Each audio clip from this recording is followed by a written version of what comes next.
бидний өөрсдийнхөө нөгөө хийсэн хэдэн уран бүтээлүүдтэй ингээ ханаад байж бас болохгүй.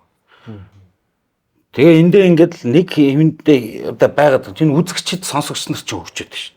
Одоо биднийг бүр шөмжлөх чадвартай тийм хөгжилчөөд шин. Эдний бас залуучуудын одоо бидний үеийнхний тэр байтхаа одоо 50 гарсан хүмүүсийн техникийн мэдрэмж те технологийн мэдрэмж үзэж харж байгаа зүйл сонсож байгаа зүйл өөр болчихсон шин. Тэгэхээр дагаж бас өөрсдөө нэг автаа тэгээд эсвэл хөгжүүлэхгүй бол сонсож байгаа үзэж байгаа үзэгчдээс одоо дор орч чадах болохгүй шүү дээ. Уул нь бол урлаг соёлын хүмүүсүүд ч юм бол соёлыг түгээж түгэнд дэлгэрүүлж өөрсдөө түүжүүлээ манлайлаад явж байгаа хэвээр хүмүүсүүд үзэгчдэд чирэгдээд явж болохгүй шүү дээ. Тэгэхээр бол яг би энэ явсан хүмүүсүүдийг бол би айгүй мэдрэмжтэй гэж боддог. Өнөө яваал ирэх хэрэгтэй. Болж игэл миний бодлоор болдог бол хэдэн залуучуудыг бүгд ингэ багтаа 3 сар дундчаар 2 жил бол гадагшаа гаргачаал оруулаад ирмээр л юм байна. Яг тэгэхээр өөрийн их орны сайхныг хүний нутагт байхдаа мэдрэх шиг гашуун бөгөөж жаргал байдаггүй. Ямар гоё хэлж байна. Өөрөө дотор нь их орондоо байгаад мэддэггүй байх. Их орныхоо юу сайхан юм. Юу нь одоо илүү юм. Юу нь одоо өшөө давуу талтай юм. Юу дутагдaltaй байна. Юун дээр анхаарах хэрэгтэй юм. Хүн нүднээ нэцгэн байгаад газрууд тэгээ аавын байгаад хүнтэй танилцах гэдэг үстэй. Хатны байгаад газрууд аавын байгаад хүнтэй танилцах. Үзэх хэвээр харах хэвээр. Би бол залуучуудыг бол гарч ороод ирэх даваа явах хэвээр явах хэвээр байхгүй. Тэндээс юмнууд үзэж гарна. Хүн багтаа 3 сар хийдэг. Хэдний курс суугаад энд Монголд байж байхдаа жоохон англи хэлний мэдлэгтэй байсан мөртлөө. Тэр байтугай энд англи хэл зааж исэн багш хүртэл тэнд очиод чихэн онгох жил болдог. Би бол ямар баталтай тэгвэл төр бүгдийг хийх ёсгүй шүү дээ. Харин ёсгүй байхгүй. Зүгээр тийм нөхцлүүдийг нь л яаж байгаа байхгүй. Тэр нөхцлүүдийг нь л бий болгох тогтолцоон дээр л оролцож байгаа шүү дээ. Тэрнээс бүгдийг хийн гэдэг чинь л харин нөгөө хүмүүсийнхээ нөөц болцоог л хайрцаглаа. Харин эсвэргээрээ хүмүүсийг юу хийж чадах, ямар компаниуд ямар зорилготой, ямар алсан хараатай хаашаа тий гэдэг рүү чиглүүлэх хэрэгтэй. Гэхдээ ийм болох гэж үнэхээр угаасаа ийм болно хүсэгүй. Гэхдээ сая яг би ингээ 10 жилийн дотор бизнес хийж байгаа. Манай би бол бизнес гэхэн жоохон хүнд нөхцлөөр явдаг гэж боддог. Яг ингээ шударгаар явах гэх. Хизээч надаас төрийн ямар нэгэн ирээд ямар алсын хараатай бай, тий юуны төлөө явж байгаа, юуны төлөө энэ хөдөлмөрийг зориулж байгаа, юуны төлөө энэ эрсдлийг хийж байгаа би гэж нэгч төрийн дарга нэгч юу ингээд одоо сонирхож шалгаж ингээд одоо тэгж байгаагүй. Зүгээр л ерөөсөө бошгоо шиг хах гал ях гал ийм шалгалт бол явуулна гэхээс биш. Нөгөө нэг тэр мөрөөдөлд нь ингээд дэмжин хөнөнгө оруулна. Эсвэл тэр мөрөөдөл энэ ийм мөнгө гаргаж ирэх гэдэг манай улсад энийг гаргах гэдэг ангиуд хүн тэрний төлөө урам аваад бүр тэгэх гээд байгаа юм. Тэ? Тийм. Тэгэхээр нөгөө нэг тэгж харахгүй. Тэгэхээр нөгөө баялаг гэж харахгүй л байна л да. Хүнийг юм бүтээдэг гэж харахгүй байгаа даа. Тэг ингэж хараал эхлэх юм бол хідэн компаниуд гарахыг хүсэхгүй шүү дээ. Ингэж харахгүйгаас болоод хідэн гоё нөөц болцсон өнөөдөр дарагтаад хүн юм чин зарим сэтгэлээр унаад ингэж явж байгаа бас үсэхгүй. Монголд ер нь бизнес хийх хэцүү юу? Хүн хэцүү гэж бодож юу хэцүү? Яг одоо нэг яг юм шилжилтийн үдэр байдаг байхгүй. Тэрний үг л ингээд одоо Монголд байгаа бизнес чинь 1990-ад оноос эхэлсэн ч юм уу. Одоо 30 жил болцсон нэг юм том компаниуд. За энэ дээр зарим нь болохоор илүү нэг юм юун дээр суурилсан, хөрөнгөн дээр суурилсан гэх юм да. Эхлээд нөгөө бизнес хэрэг өмчийн даваа талыг үүсгээд тэгээд тэр өмчийн эзэн шууд захирал удирдлага болдог. Уулын чи өмчийн эзэн удирдлага гэдэг хоёр биш шал хоёр өөр юм байна. Удирдлага гэдэг чинь тусдаа мэрэгчлэл болох. Манайхад дээр болохоор нөгөө өмчийн эзэн боёо. Өмчийн эзэн шууд автоматар мангар тэнийг тэр тийм мэрэгчлийн хүн биш байх үгүй юу шууд автоматар захирал болдог. Тэгээд захирал бүх шийдвэр гаргана гэсэн үг.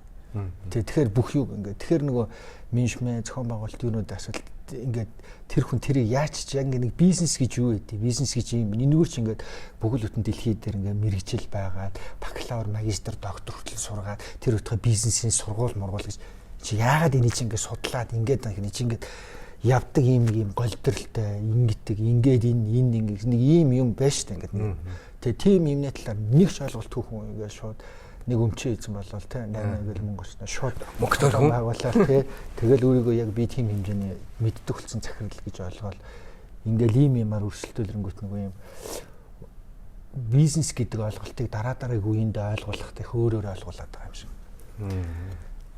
Ингээд бизнес гэхээр нэг юм өмч ингээд юм баян байд болт юм байна ингээд юм шиг гэдэг. Гэтэл түрүүний чинь бизнес болохоор асуудал шийддэг шал өөр зүйл юм. Тэ одоо нэг юм хоёр дахь үеийн компаниудад гарч ирдэг юм санагдаад байна.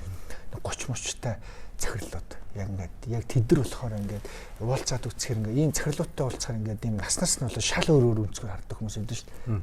Шал өөр өнцгөр харна. Тэр 30 эдтэй ингээд захирлууд ямар зүг тэд нар хизээч би баян юу мөнгө төр тийм хизээч ярихгүй зөвхөн юу ярьж байгаа бол энэ бас хэрэгцээг ингэж шийдээд ийм аргаар ийм методоор баялаг гэдэг юу гэж ойлгоод байгаа бол арга тэрийг шийдэж байгаа технологи нь миний баялаг гэж ойлгож байгаа. Өмнөх захирал болохоор баялаг гэдэг хөрөнгө байшин одоо юу гэдэг шал өөр юм баялаг гэж болгоод. Газар мацар юу гэдэг тийм баялаг гэх тэрийг хураагаа тэрийг томруулах гэх. Илүү бат. Тэгэхээр эн чинь болохоор хэрэглэх байхгүй. Зүгээр л ямар нэг юм бий болоход хэрэглэгддэг хэрэгсэл. Гэхдээ яг дараагийн үеийн захирлууд бол яг зөв ойлголттой явж байгаа юм шиг. Өмчийг өсгөх гээд биш. Тийм учраас эн чинь ингээ бараг нийтийн компани болгоод байгаа ш. Тэр өмчийн эзэн хэм байх нь. Тэгэл манай дээр ирэмблэхтэй хүртэл утгагүй ирэмблж байгаа. Хөрөнгөөр ирэмблэстэй нэг номерт тэр мэр гэл инкер чи ингээд хүнд ихнээс нэг тийм хөрөнгийг цуглуулах хэрэгтэй юм байна. Тэр хөрөнгийг цуглуулахын тулд яаж цуглуулж болно ш. Тийм уралдаан зарлаад байвал. Тийм шүү дээ. Тийм шүү дээ. Тийм уралдаан зарлаад байвал яаж цуглуулж болно ш. Тийм. Чи хэдэн компанитай юу хийсэн гэдгээр хүний захирлыг хэмжээд байвал санах байхгүй. Би энэ сошиал ертөнцид яг өнөөдөр хөгтөчгөл орж ш.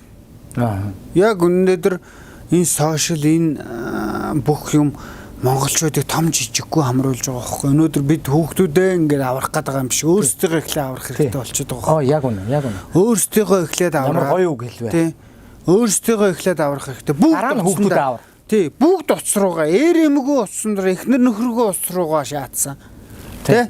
Тэгэл ингээл баг л би энийхээ утас руу ингээл одоо энээс болж их олон айл гэр бүл сарниж байна. Энэ сошиал ертөнцийг бид нар зөв боловсоо хэрэглэх хэрэгтэй. Яг үнэ шүү. Одоо тэрнийхээ дараа хүүхдтэй хэлэхгүй өнөөдөр би яг энд чи хүүхдтэй бойл гэд хэлэхэд надад хэцүү байхгүй. Өөрөө байнга юм. Тэгсэн мөртлөө хүүхдээ харахлаараа чи болооч гэдэг. Тий. Энэ бол амар гамшиг шүү. Тийм учраас бүгдээрээ хоорондоо их гоё уулзах хэрэгтэй. Энэ ертөнцөөс жоохон холдох хэрэгтэй. Энэ сошиал ертөнц бол монголчуудын үүсгэсэн юм биш. Тий. Гадны юм. Тий. Гадны их бодлого байгаа. Монголын өнөөдрийн энэ болж байгаа бүх процесс монголчуудын хийгээд байгаа юм биш гэж би боддог аахгүй. Монгол хүн хизээч юм хийхгүй. Энэ юмыг хийгээд байгаа эдний төлөө ажиллаад байгаа ийм арчаагүй гарууд бол байгаа шүү. Бага. Би өнөөдөр өчтөдөө өсгөө яг үзэл бодол ховоо алцаач гэдэг юм уу эсвэл бол нэг тийм анхтар одоо ингээд найстайгаа одоо ингээд нэг юм цэц булаацлах гал те энэ нэвтрүүлэг дээр ингээ гэж бодсонгүй л те тэгээ яг ингээд хэрвээ цэц булаацлалтад гэх юм бол би яг чиний эсрэг талд гарчна тэгнь чи өөрөөсөө угс яг миний эсрэг угаасаа байдаг ш. Гэхдээ найз гэдэг чи одоо яг дандаа нэг талд байдаг хүмүүс байж болох. Яг үнэн шүү дээ. Байж болохгүй. Найз гэдэг чинь ерөөсөө би энийгээ үзэл бодлыг хөндлөх хэрэгтэй байхгүй. Тий, яг үнэн. Би энтэйгээ ярилцах хэрэгтэй. Би энтэйгээ сөрөлдөх хэрэгтэй. Тий. Тэгээ би энээсээ ингээд юмыг авах хэрэгтэй байхгүй. Одоо сая чинь одоо нэг талдаа гарсан. Намайг дэмжиж байгаа хүмүүс миний найз биш ээ. Биш шүү. Миний эсрэг талд миний найз байгаа. Сая халс наадам хийлээ штэ. Сая халс наадам хийгээл контентөө цацаал чивд хоёр хэд муудалсан. 10,000 бод. 10,000 муудалсаж байгаа байхгүй юу? Яг үнэн шүү дээ. 10,000 муудалсаж байгаа байхгүй юу? Тэгвэл тэр болгон дээр хоёулаа балансын одоо нэг 40 хүрсэн хоёр эр хүн тэгэл октоо чиг ингээ шашаал гэдэг байхгүй ш. Харин ч одоо ингээд бит хоёр бол бүр ингээд арай жоохон намтай болчихжээ. Би бол тэгэж харсан. Сайхан. Тэгээд тэгсэн шүү те найзаа. Тэгээд ингээл нам багаал нэгэндээ буулт хийгээл за чи тэгэж бодож байгаа бол ингэя. Тэгвэл найз нь ингэж бодож байгаа бол ингэя. Гэхдээ шэнигээр ингээд хоёлаа ингээд юмнуудаа гоё баланслаад юм болгон дээр нь бас ингээд цэгслээд яваад байсан. Тэглгүй яхаа ер нь бол дээр шүү дээ. Монголчууд бид нар гэр бүлдээ ч гэсэн эхнэр нөхөр хүмүүс ч гэсэн би эндээ буулт хийх нь хамгийн гоё чухал. Яг үнэ. Гэхдээ одоо юугаа одоо би одоо эхнэр авсан мөртлөө эхнэрийнхээ ингээ те. Одоо юу гэдэг юм дэ одоо мэдхгүй одоо ярихлаар амар урт юм ярих гээд байна. Чи угаасаа амар урт юм ярьж шин. Би угаасаа лаглаа үнэлтэй гэж.